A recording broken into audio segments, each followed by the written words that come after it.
राजनीति विज्ञान विषय के विद्यार्थी अक्सर एक शब्द सुनते हैं और वो है संविधान। आज हम लोग संविधान पर चर्चा करेंगे कि संविधान क्या है और किसी भी देश के लिए एक संविधान की आवश्यकता क्यों होती है। एक विचारक हुए हैं जीन ब्लांडेल, उनकी एक किताब आई थी कंपैरेटिव पॉलिटिकल सिस्टम।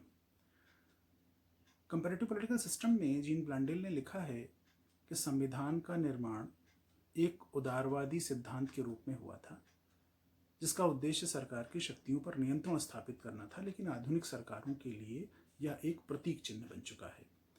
एक शब्द उन्होंने उसमें इस्तेमाल किया और वो है उदारवादी। हम जितना भी हमारा राजनीतिक दर्शन है वो सब या तो राज्य को लेकर है या व्यक्ति को लेकर है।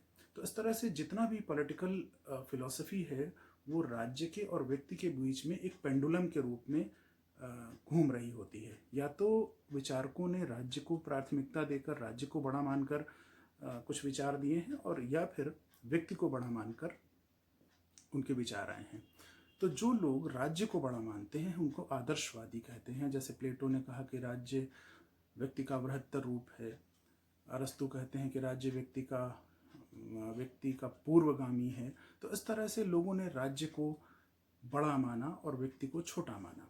लेकिन एक विचारधारा आई और जिससे व्यक्ति बड़ा हुआ, जिसमें लाक का नाम हम लेते हैं। लाक को उदारवादी मानते हैं, उदारवाद का जनक मानते हैं, जिन्होंने सबसे पहली बार कहा कि कोई एक सरकार अगर ठीक से काम नहीं कर रही है तो व्यक्तियों को ये अधिकार होगा कि जो उसके व्यक्ति के जीवन, स्वतंत्रता और संपत्ति के अधिकार हैं, अगर वो उनकी रक्षा नहीं कर पाती है सरकार, तो व्यक्तियों को ये अधिकार होगा कि उस सरकार को बदल कर एक नई सरकार का गठन कर लें। तो पहली बार उदारवाद की शुरुआत हुई और इसके लिए बहुत आवश्यक था कि एक संविधान हो। तो संविधान सामान्य रूप से देखा जाए सरकार के ऊपर नियंत्रण करने की विधियां हैं जो सरकार को कंट्रोल करती हैं कि वो निरंकुश ना हो जाए। अलग अलग ढंग से इसकी परिभाषा की गई है। जैसे एक महत्वपूर्ण परिभाषा है गिलक्रिस्ट की।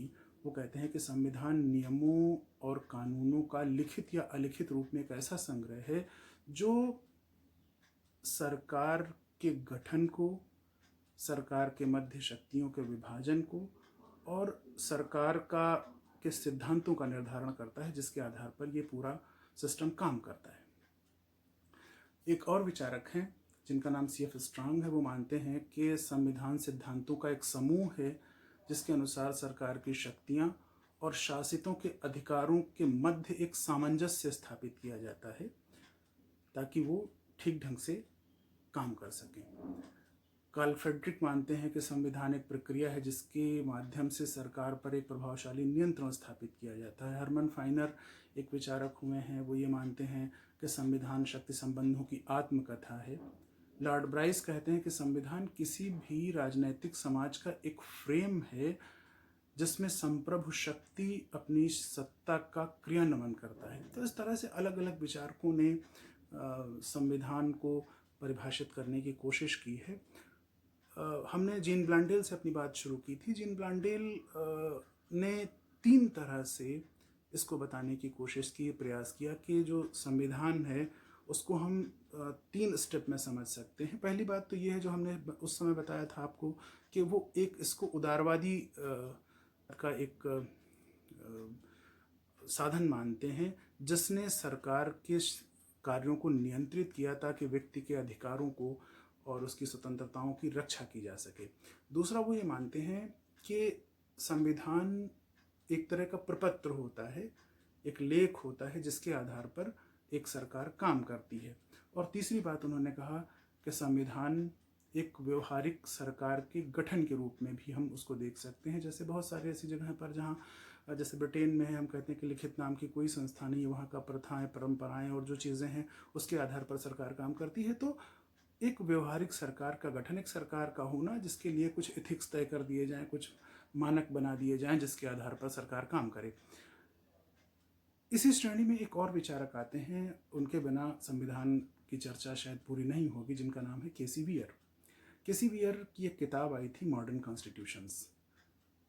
उसमें उन्होंने कहा है कि संविधान का आशय किसी देश की सरकार की व्यवस्था से होता है, और जब वो सरकार बनती है तो जिस नियम या कानूनों के तहत सरकार बनती है उसी के साथ वो उन कानूनों से नियंत्रित भी हो जाती है, क्योंकि वो कानून वैधानिक होते हैं, उनको हम न्यायालयों के द्वारा लागू करा सकते हैं, उनको हम वहाँ से न्यायालयों से उनका इम्प्लीमेंटेशन करा सकते हैं।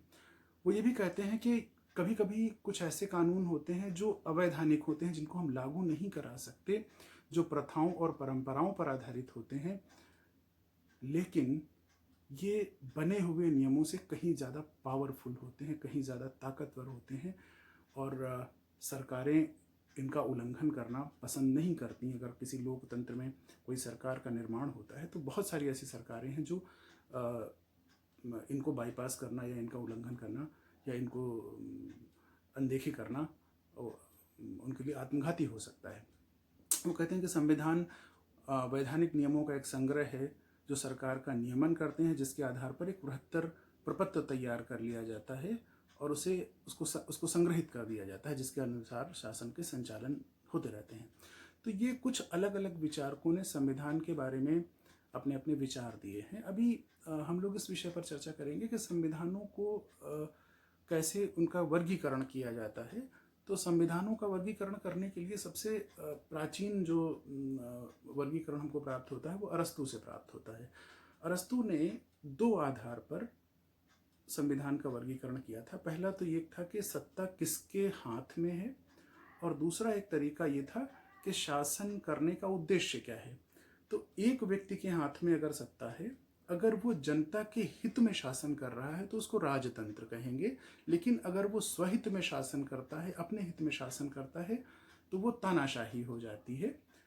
दूसरा वर्गीकरण उन्होंने बताया कि अगर कुछ लोग शासन करते हैं, अगर वो जनता के हित में शासन है तो वो कुलीन तंत्र कहा जाएगा, लेकिन वही कुछ लोग अगर अपने हित में शासन करना शुरू कर देते हैं तो वो धनिक तंत्र हो जाएगा। और तीसरी उन्होंने लोकतंत्र के बारे में कहा कि अगर जनता शासन कर रही है, जनता के हित में वो शासन हो रहा है, तो उसके लिए उन्होंने शब्द इस्तेमाल किया था पॉलिटी। और अगर वो अपने हित में काम कर रही है सरकार, जिसको लोकतंत्र की सरकार कहते हैं, तो उसके लिए उन्होंने शब्द इस्तेमाल किया था भीड़ तंत्र, और इंग्लिश में उसके लिए शब्द इस्तेमाल किया गया था डेमोक्रेसी। तो ये उस प्राचीन अरस्तु के समय का ये वर्गीकरण है जिस समय उन्होंने इसका वर्गीकरण किया था। तो सरकारों के रूप बताए थे, और उन सरकारों के जो संविधानों का वर्गीकरण किया था वो इस प्रकार से था।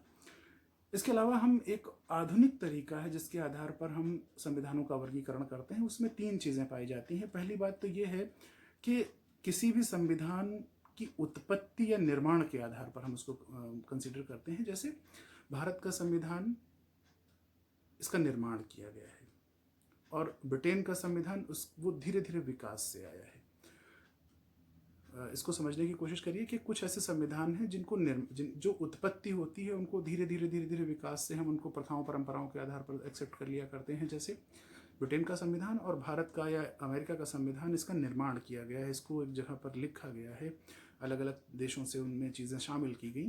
तो ये निर्माण के आधार पर और उत्पत्ति के आधार पर पहली कैटेगरी हम लोग बनाते हैं। और दूसरा ये है कि कानून और प्रथाओं के आधार पर संविधान में कितना स्थान दिया गया है। इसमें लिखित और अलिखित चीज़ों को हम करते हैं। जैसे भारत का संविधान लिखित है, इसमें प्रथाओं परंपराओं के लिए कोई मान्यता नहीं है, लेकिन ब्रिटेन का संविधान अलिखित है। वहाँ पर जो कस्टम्स हैं, जो प्रथाएं हैं, जो परंपराएं हैं, वो शासन के संचालन में महत्वपूर्ण भूमिका निभाती हैं। और तीसरा एक कैटेगरी है जिसमें हम लोग कहते हैं कि अगर शासन जो संविधान है उसमें संशोधन की प्रक्रिया सामान्य कानून बनाने के बहुमत से ही हो जाए तो वो लचीला संविधान है, सरल संविधान है जिसको कहेंगे। और अगर सामान्य कानून बनाने की प्रक्रिया से संशोधन नहीं होता, उसके लिए विशेष बहुमत की आवश्यकता होती है, तो ऐसे संविधानों को हम कठोर संविधान कहते हैं। तो तीन तरह से संविधानों का वर्गीकरण किया गया। पहला था विकसित और निर्मित संविधान, दूसरा था लिखित और अलिखित संविधान, और तीसरा था कठोर और लचीला संविधान। तो ये संविधानों के बारे में एक सामान्य सी जानकारी थी। आशा है कि आप इससे लाभान्वित होंगे। बहुत बहुत धन्यवाद।